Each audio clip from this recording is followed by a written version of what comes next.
to see everybody. First of all, welcome my panel, all right? So here we have Patrick Dolan, we have Robert Jacoby, Emily Sampson, and we have Mark Hogan. We'll get to more details in a minute, but first of all, welcome our panel.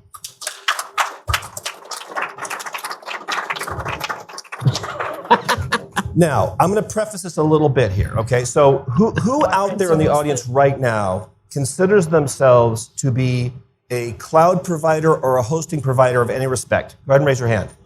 No, that's not bad. There's a few of you out there, okay? All right, so the future of hosting in cloud. I assembled this panel personally. I assembled it for a reason. On one end, we have Acronis, big hosting provider worldwide, but centered in Germany, correct? We have Emily Sampson, who she's been working with a lot of our hosting providers here with Acronis. We have Robert Jacoby, who works for Cloudways, which has a very innovative model on how they take and handle hosting accounts.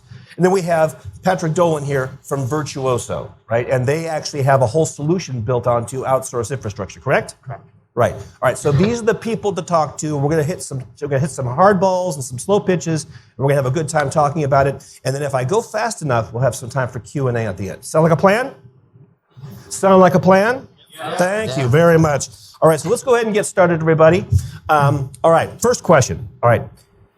And this is two people up here live and breathe this stuff. We're talking about decentralized cloud infrastructure. These two guys on this side, that's their whole nom de plume. This is what they do for a living, all right? So let's talk about the trend towards decentralized infrastructure. And Patrick, I'm going to let you take the first swing at that. All right.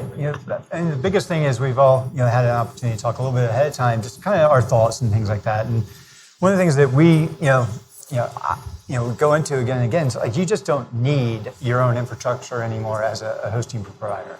Like a lot of times, if you're going to start your hosting business today, there's very, very few people who would be like, oh, okay, I'm going to go create my own data center. I'm going to have everything. I'm going to set everything up. It's going to take too long. It's going to be cumbersome, expensive. They're going to find somebody else. A lot of times they're looking for an alternative cloud provider or a hosting, like they're going to hyperscalers, you're going to Azure, Google Cloud, all those types of things. And, definitely that's what we're seeing more and more people do. Forget that. I'm not going to build my own infrastructure. I'm going to look for a partner. Yeah. Robert, you guys, I love your model. There's about 3 or 4 companies doing a similar model, but it's very unique. And tell us about it. I'd like to think that Cloudways is first and best at it. But it's the first and best, certainly. Others are copying you. That's Pale right. imitations of what you're doing at Cloudways. Cloudways started 10 years ago, and our whole, what's the raison d'etre, since we're speaking French today? Yeah. Is to not actually have it in the infrastructure. So we have a managed application hosting platform. We'll talk about the H word later, I guess. But we support deploying and managing applications across 5 major cloud hypervisor providers. So AWS, GCP, Linode, Vultr, and of course DigitalOcean. I gotta say that because Cloudways is a DigitalOcean company as of September. So for full disclosure's sake, I guess. And that model has served us quite well in being able to service customers at different points in their business and in their requirements for success. Right. Now, Mark, this is different from how you guys do it, or is it? Well, it is and it's not. No one likes to hear that, but we fully embrace the mindset that, for the most part, when businesses are looking for, let's say, executing and supporting their workloads through technology, that most people want to look to the cloud. They want to look to a hosted model because, for one thing, you don't have to take on the CapEx or the hardware. Number 2, you don't have to worry about the maintenance, which is 30% of the overhead from a year-on-year basis. And then additional to that, you really don't have to worry about buying for peak capacity. So what capacity is based on consumption. So as you distribute those workloads out through the physical infrastructure, it gives you flexibility, and that's the model that we try to support for our clientele as well. And that sysadmin or team of sysadmins that you could outsource to maybe an MSP who can handle that better. Absolutely. Yeah. I'll give one more little benefit there. I mean, I remember 12 years ago, I wanted the experience because I'm basically an ill person and get too many experiences. And I decided I wanted to rack a cloud rack myself. They brought me all the equipment and the technician. My back still hurts. I have no idea how I have accomplished that in the space of 2 days. Emily, any follow-up on that? I think the guys have covered it. So all right, fair enough. Okay, let's move to the next topic. I call it the services imperative. All right, the services imperative. I'm going to open the question up talking about how you can, not just how you can, how hosting providers need to use services to differentiate themselves. Emily, you want to take it first? So I think it's really about understanding the customer and helping protect the customer be secure online. So I think my background is I worked for several infrastructure as a service providers. I worked for a company called LeaseWeb, running their business development for about 3.5 years. And I also ran our community program at SoftLayer, which was an infrastructure as a service company acquired by IBM. And while I was working for those organizations, I mean, hosting became a commodity, right? It was often competing on price. And the ones that became really successful were when we understood, what our customers and their profile and what they needed and kind of adding services around that. So I think the really difficult thing is kind of transitioning from offering just infrastructure to really talking to your customers and understanding what they need and adding services around that. Right. And in case some of you are not in the hosting business, she kind of rattled off LeaseWeb and SoftLayer and if you're in the business, you know that those are two of the biggest names of the last 15 years in the industry. So Emily certainly got some chops on that. But Ioannis, how pick it up from there? Yeah, sure. So I couldn't agree more. I feel that as providers and managing infrastructure components for clientele, I think one of the biggest things that we need to do to differentiate ourselves is to really drive away from our comfort zone. I think a lot of us like to talk about technology. A lot of us like to really focus on the technology that we're providing. But the reality is that technology delivers an outcome. And that is what's most important to your clients. And as you change your mindset and create a more intimate engagement with your customers and your clientele, you'll be able to best understand what outcomes are they driving, and then from there to really drive a custom solution facilitated by technology and hopefully some distributed workloads. Right. Now, of course, this is an Acronis event, so Ioannis, you're a big partner of us. Yes. So you're actually delivering a lot of Acronis services as part of your service delivery process. Absolutely, right? Absolutely. And one thing that we pride ourselves on is as an extension of the backup powered by Acronis, as well as some of our endpoint protection, is what we try and do is we try and help our clientele and our managed service providers truly understand what their customers are looking to accomplish and then what part of that portfolio best fits that need and to be dynamic with them. Right. Cool. Any follow-up, gentlemen? Yeah, Robert alluded to the H word, a minute ago, and one of the things. The what worker? The H word. H word. Yeah, H word. Wow. So it's basically if you go host, it's a 4-letter word, but it's really not that bad. But the thing about it is hosting confuses a lot of people. It seems.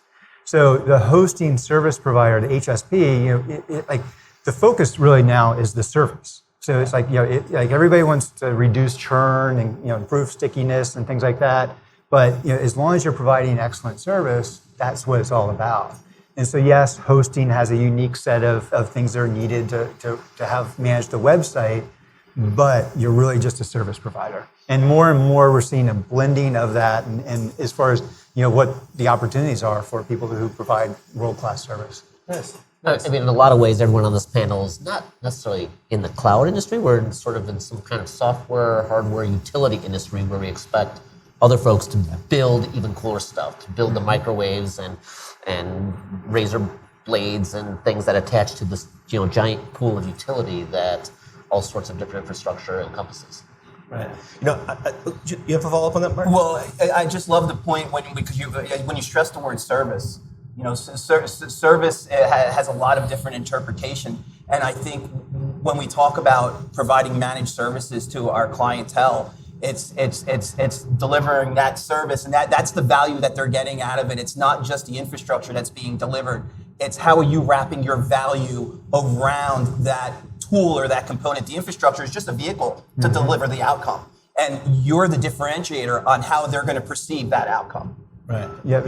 And then competing solely on price is going to kill you eventually. Oh, but if you provide that high level of service, then that's the differentiator. Value, value, value. Value. Another way of thinking about it is like, back, in the early heady days of hosting, it was all about power, ping, and pipe. Oh yeah. That's what we provide, power, ping, and pipe.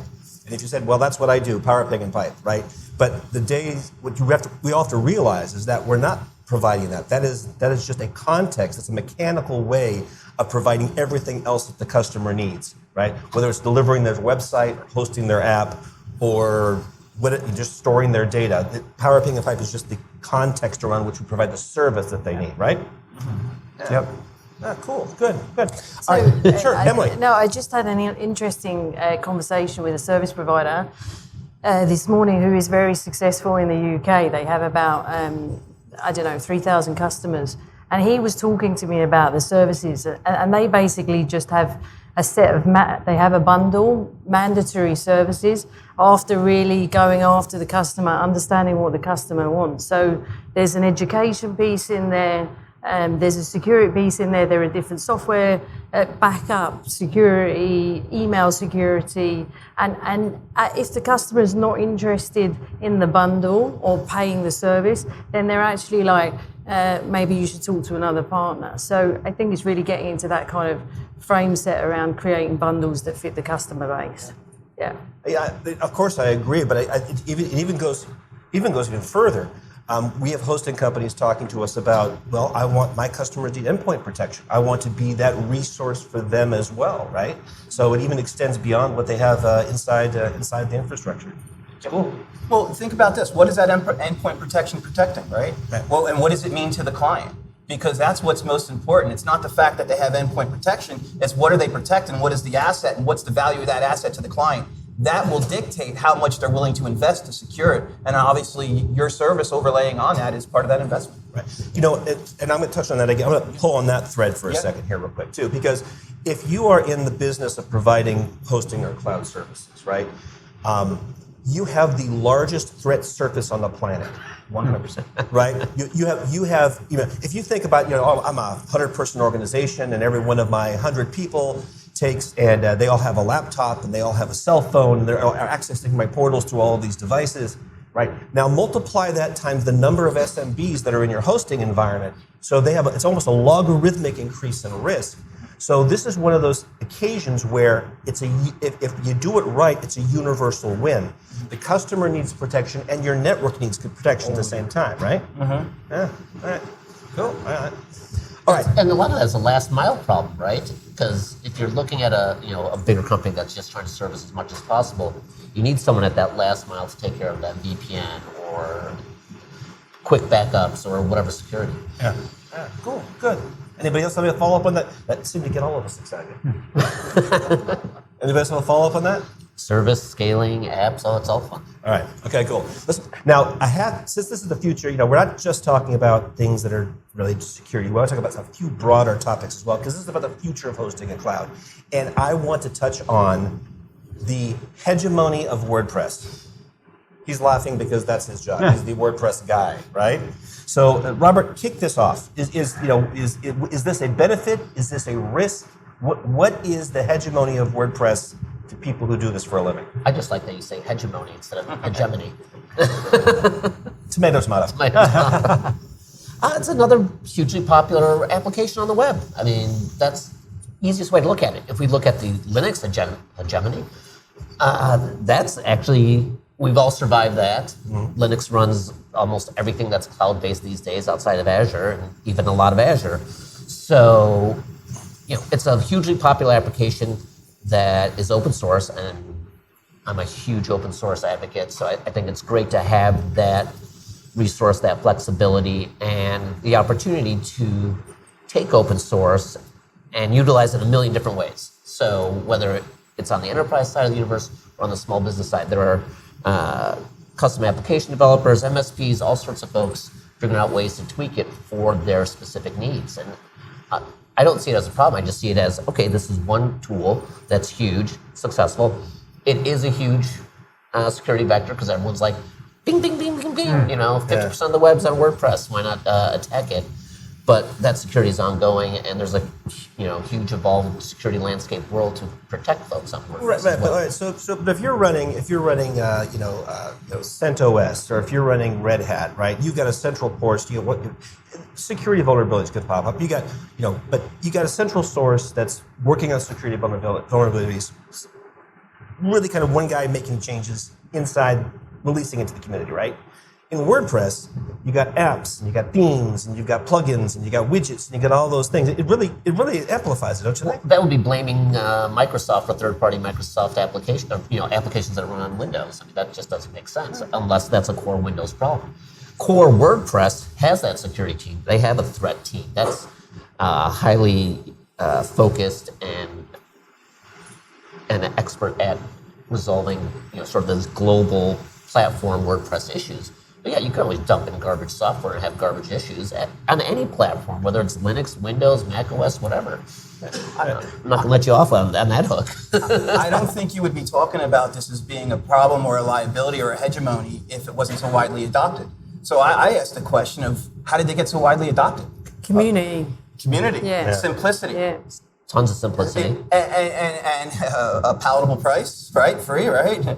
And let's talk about also the flexibility with the plugins. It's open. It's so I mean maybe we should all take a page out of their book and promote it and develop that community within our own subscriberships and network with each other to build those those integrations across party lines. I think it's a brilliant model, and I don't see it as a liability. I see it as an asset that should be tapped into more. Yeah, the one thing about WordPress is it's not going anywhere. Exactly. I've been through a lot of different eras in the industry. It hasn't been that long, the hosting industry, but nonetheless, there's a day that people are like, you don't need a website anymore. There's this social media application is going to replace it. This is going to replace it.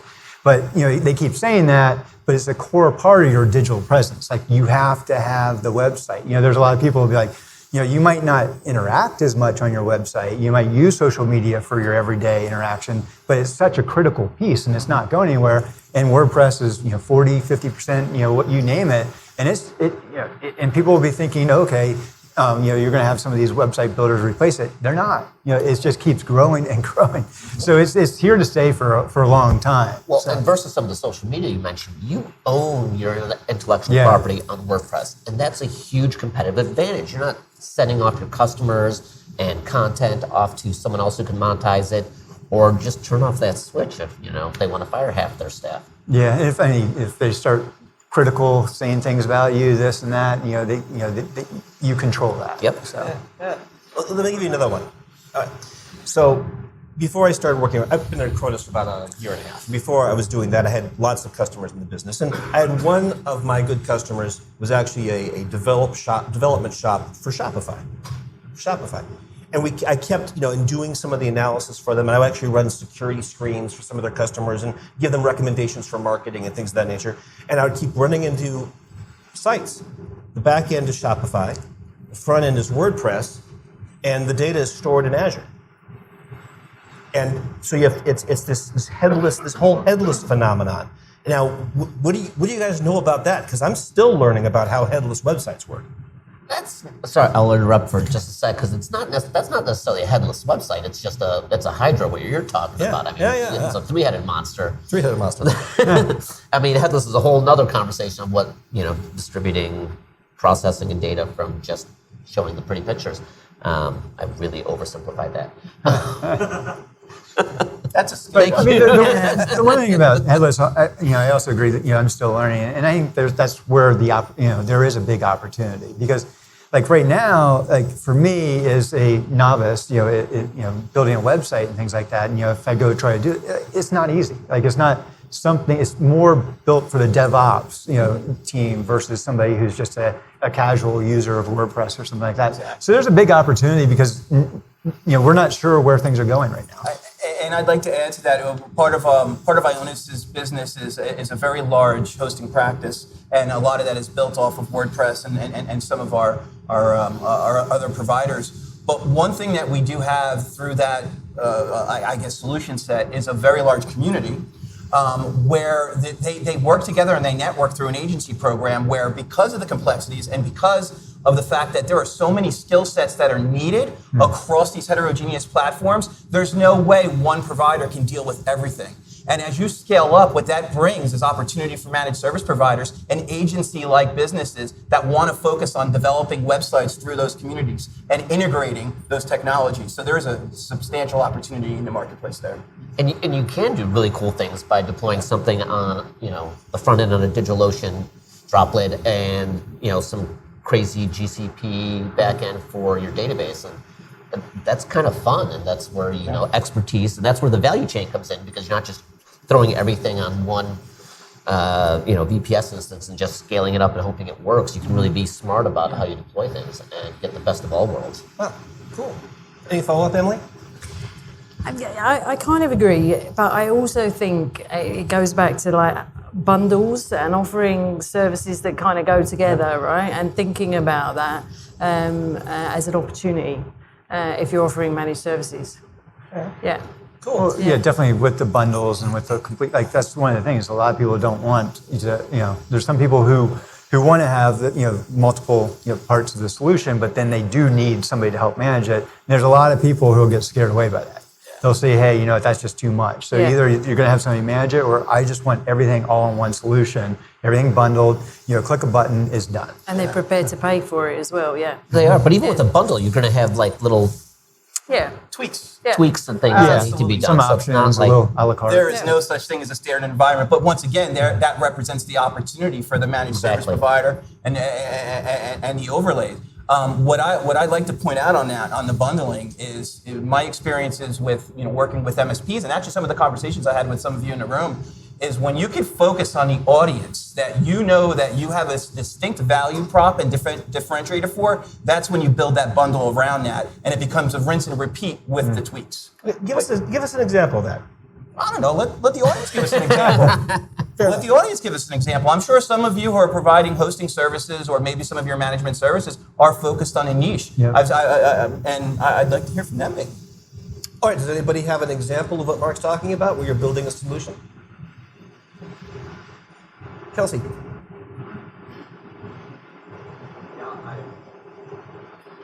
Turn it on. That'll help.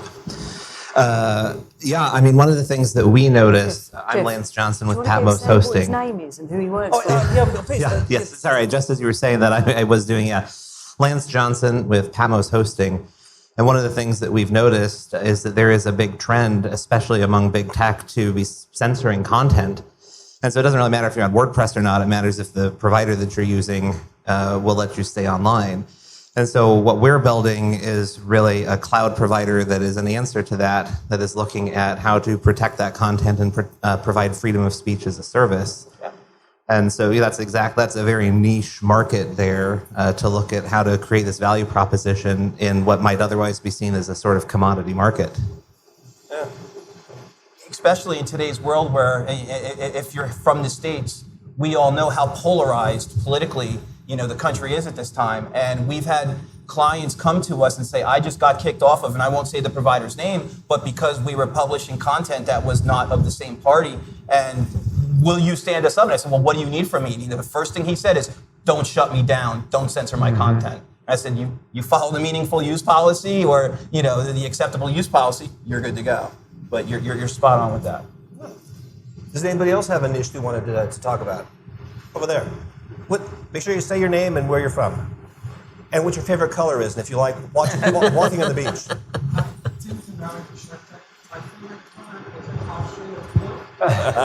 Well, thank goodness you're here. A lot of blue in the room.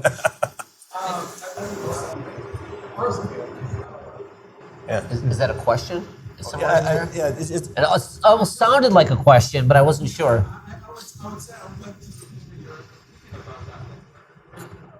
I think you're just as screwed on the infrastructure side as you would be on the application side. You'll see, core infrastructure providers have the same kinds of terms of service and will also be targeted for the same reason. So it doesn't matter, saying it's on WordPress doesn't really separate anything. I mean, if someone builds a custom developed application on the site, it's still an application on that infrastructure, and that infrastructure provider will still be held accountable for whatever they're hosting.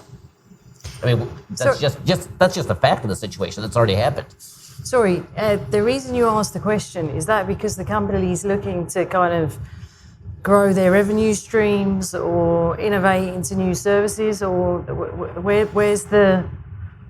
I think it's where we want to position ourselves. You're going to be liable in the eyes of the public, right? Right. So, I mean, that's first and foremost, that's going to be the first line of any kind of criticism or issue. You know, are you going to get all that negative, positive feedback? How will that impact your customer base? How will that, and I don't recommend this at all, but how will that impact the all of a sudden magical, denial of service attacks that happen? I mean, that's just, it's a lose-lose in a lot of situations. Depending on your market. And it's also about, can the organization make the shift? It's kind of a different set of services, and often that's transforming the DNA of where the company was born, and that's one of the biggest challenges. Yeah. I have a different perspective. I feel that you're not going to be able to change what's happening with Twitter, what's happening with Google and the big IT providers of the world. We just can't. They're going to drive policy and they're going to execute the policy. I believe the one thing that we can do is we can look to alternatives. We can look to leverage in different alternatives that maybe are more niche to what we want to accomplish, and then work with our ecosystem to build solutions through our networks that distribute that compute, that infrastructure, and those services, and pull that share of market down market. Because until you take the share of market, you're never going to be able to change how the policy is dictated. It's just, it's political, it's politics. Yeah, and some of that's just going to be completely out of your hands because it's regulatory. Yeah. And, end of conversation. Yeah. There's definitely lines there. One of my favorite economists was asked one time about whether capitalism is based on greed. And I love his reply. His reply was, greed? Well, greed's always what the other guy has, right? You're never greedy. You just want some more stuff and want to make more money for yourself. It's the other guy who's always greedy. I love that reply. And that's the thing. We have, the whole world has to decide if we really want a free and open web. We have to decide if that's what we want. If we decide no, well, we might regret that decision in the long term, right? But if we decide that it's yes, then we're going to have to take and put up with some people who say some things that we might find not palatable. What'd you say, Gordon Gekko? Didn't you say greed is good? I was paraphrasing the economist who said it initially, but yeah, something along that line. Yeah. All right. So, does anybody else have a vertical or a segment or some sort of a strategy that they want to share real quick? I was really hoping I'd hear someone from pharma or fintech, or those are kind of the easy ones that people should be in. Yeah. And by the way, every time anybody on the panel or in the audience says DDoS attack, I literally have a little flashback because I've lived through a few of those in the data center, and it used to be, it was terrible. Anyway, all right, so now, the topic is the future of hosting in cloud. All right, everybody on this panel, we're all moving the hosting and cloud into the future, right? But put your Swami hat on. Give everybody a picture of where you think everything's at. You can talk about the future of shared hosting, the future of the big hyperscalers like Azure and Google and AWS. Talk about completely open. What do you see as the future? And I'm going to start with you, Mark, and work my way this way. Okay, the future. Future's here. It's past us. Every day is a new future. I think the future is bringing it from a grassroots level and up. I feel that in order for us to continue to evolve the cloud, what we're going to see and to continue to evolve hosting in general is we want to bring the let's say the data, the information, and the executable component of what we deliver closer to the outcome. So the technology is the mechanism that's used to deliver it. Your services wrapped around it are the values and the ways that we're going to realize those outcomes. So you look at distributed compute, you look at edge computing. I believe the direction in the future of cloud and hosting is to bring the capability as close to the outcome as possible. Capability as close to the outcome as possible. That's well phrased. This is a difficult one, right? Yeah. So we discussed it this morning, and if I knew that, I'd be a pretty rich lady because I would have done this like 20 years ago. But I think, technology is evolving so quickly. Like when I started to do hosting, we were very much focused on dedicated servers, VPSs, shared hosting, that then went into application hosting, that now we talk about containers. And I think Robert was talking, what was your word for it? Oh, I'm gonna use it. Okay, basically that the underlying layer shouldn't matter at all and nobody really cares, but we've been talking about that for so many years now, and I just think because the technology keeps evolving and the landscape as well, where we are with security today, that the future is in this room of creative people coming up with services to offer around the landscape that we're currently in or will be in 10 years or 20 years. Nice. Well said. Yeah. Thank you. Robert? Thanks for pitching me up there. Yeah, I built him up. Just toss the ball up. Toss the Take a swig of it. Infinite cloud.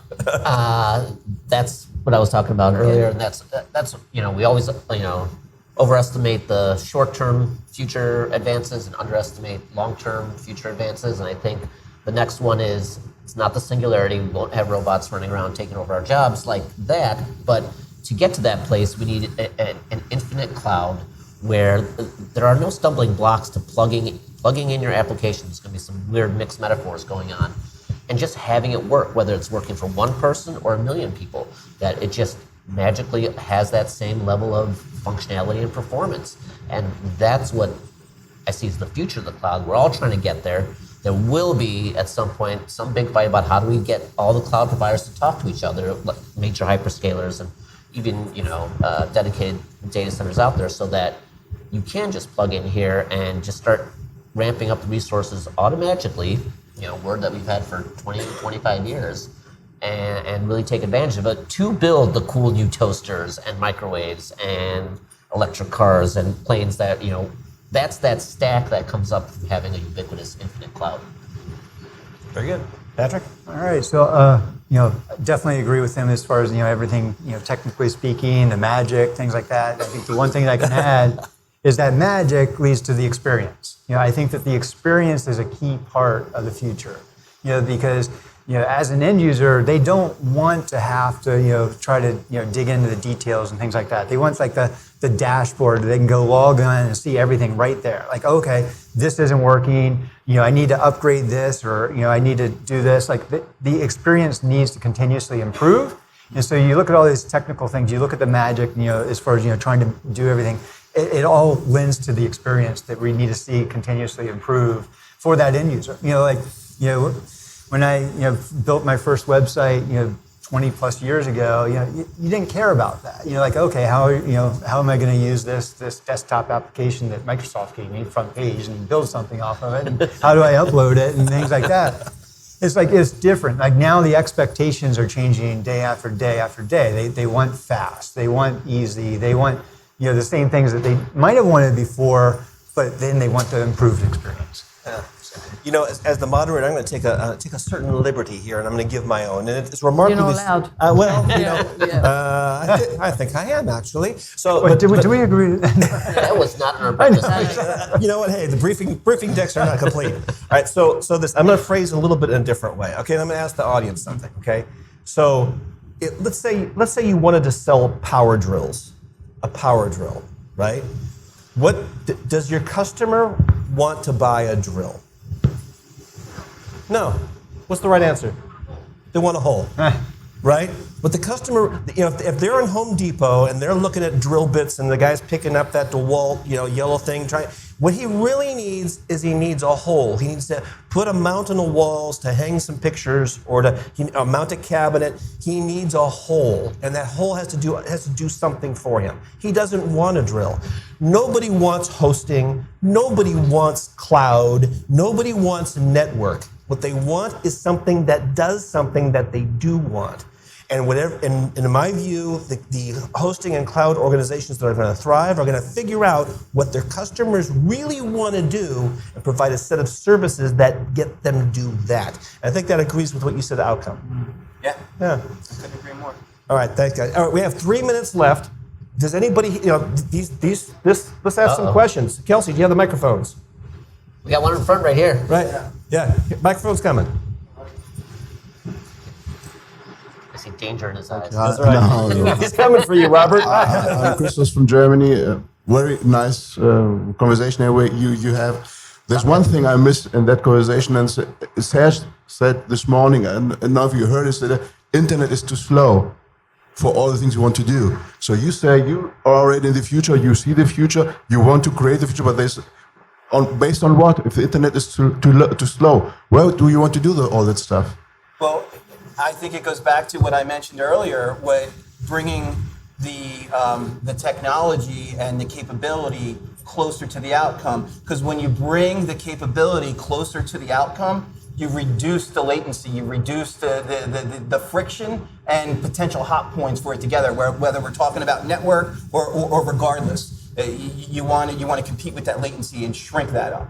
And too slow for whom and how. Yeah. I mean, we had writing 5,000 years ago on clay tablets. We don't carry those around anymore. I can tell you who it's too slow for. It's too slow for the trader that hit buy and was 3 seconds short and he lost $1 billion. Yeah. But those are specific use cases that you need to target. And it's too short for automated remote robotic surgery. It's too short for real-time adaptation for automatic driving. So the internet is too short, but that's a problem that's solvable because we already solved one of them. So we kind of have a vision of how that's going to happen. We all use content delivery networks. Why? So we can put our images closer to our customers in a cached format, even though the main processing is still done here. So what a piece of that is going to be, then that's what the real kind of conversation about the edge. The edge, it's vacuum cleaners and stuff like that too, not diminishing that at all. But the real edge is bringing some of the processing power, the stuff that takes real time that you need in literally millisecond responses. You're going to have to bring that closer to the people who are using it. Yeah, I don't need that to read the paper online. Right. Even though we still call it the paper online. Yeah. That's a great question, though. It's a great question. And let's not forget, though, there is a reality to the fact that, to your point, robots aren't going to be, taking us over. There's the human element. There's the human element. Well, there needs to be something living and breathing. There needs to be a soul. There's the human element that is always going to exist. And I don't want to say the human element, but the living element. I'll just say it that way. Nice. Good. Does anybody else have a question they would like to ask our panel? I see in the back of the room. You can see that? No, I saw a shadow of somebody waving. You're used to this. You've been looking at these lights all day. I'm just wondering if anybody has any thoughts. First of all, your name and your company. John Johnson with Patmos Hosting as well. No relation to Lance Johnson of Patmos Hosting. Pure coincidence. I'm wondering if anybody has any thoughts on the future of the cloud as it relates to the blockchain. There's a lot of buzz around this thing called Web3. And we're trying to figure out if it's more than buzz or not. So your thoughts appreciated. Thanks for the great panel session. Yeah, and I can go toe to toe on all these topics. So take a deep breath. No. I think a lot of blockchain has been totally misused and stupid and just silly stuff. But to our first questionnaire about how do you have a distributed free speech platform, that's where I think it starts happening. I think when you start distributing hosting magically everywhere, in fact, that it'll even improve speed because you're running it as close to the edge as possible. If everyone's got all of a sudden their own hosting in their back pocket, now you can actually use the blockchain to have encrypted, authenticated, yada yada yada messaging across the whole thing for hosting. I don't disagree. Nice job. Good job. You tied that in nicely. I was ready to go. Good question. Anybody else? Nope. You had a question, yes. Oh. Sorry to point at everyone's just a blob. That's right. Kate Bissinger, Net3 Technology. I work for a cloud provider, and our cloud is integrated with the major cloud providers. And from a marketing perspective, we see multi-cloud, hybrid cloud. Though we're integrated with these clouds, SMBs aren't really taking that approach. And I'm curious as to what you all see out there from a multi-cloud approach. Is it for backup and recovery, or is it IaaS? Like, do you even see that picking up? I love the question, and I'm glad to hear what you're seeing because our subscribership says the same. What I will say is, look, there is a cloud provider and a delivery mechanism for each use case that is going to be best suited. But what I will say is the way to compete with the big three, the big four, so to speak, is to not try and be them. What you need to do is you need to understand what they are not good at and how you can fill the gaps, because you're never going to replace them. But what you can do is offer up the capability in a consumable manner for that clientele. And it's going to come down to giving them the capability at the time to provision that they need it in a manner which they can afford. And then give them the know-how to continue and sustain that. Yeah, there's a ton of education, because when an SMB comes up and says, I want a hybrid solution, why? Do you just hear that, on SMBs are MSNBC scared or something? by a lot of it. There's needs and gaps that can be filled by hybrid, or it can be all on-prem, or it can be all in the cloud. Yeah, they read the articles, they know it's trendy, and they want to be part of it, but they get scared by it at the same time. Yeah. So that's where the service provider can come in and play that huge role. And I would just add that the real solution is portability, so that it really doesn't matter if you're on-prem or in Azure or you're in AWS or you're in Google. That's the ultimate solution. And that's what we were all talking about earlier today as well. It shouldn't matter. What it comes down to, if you're providing great service, it should be fluid. You can move here or there, but they're going to stick with you, the person who's providing them the best service. Right. And guys, I got to cut it off there. We're actually like 3 or 4 minutes over already. It's been great. Please thank my panel. We got Robert Jacoby, Mark Hogan, Patrick Dolan, and M.A. Sampson. I'm sure they're going to be around to answer questions. They're all experts in their field, so have at it. And next up. Oh, and thank you, Jeff. Thank you, Jeff. Thanks, Thank Jeff. you. Yeah. Thanks.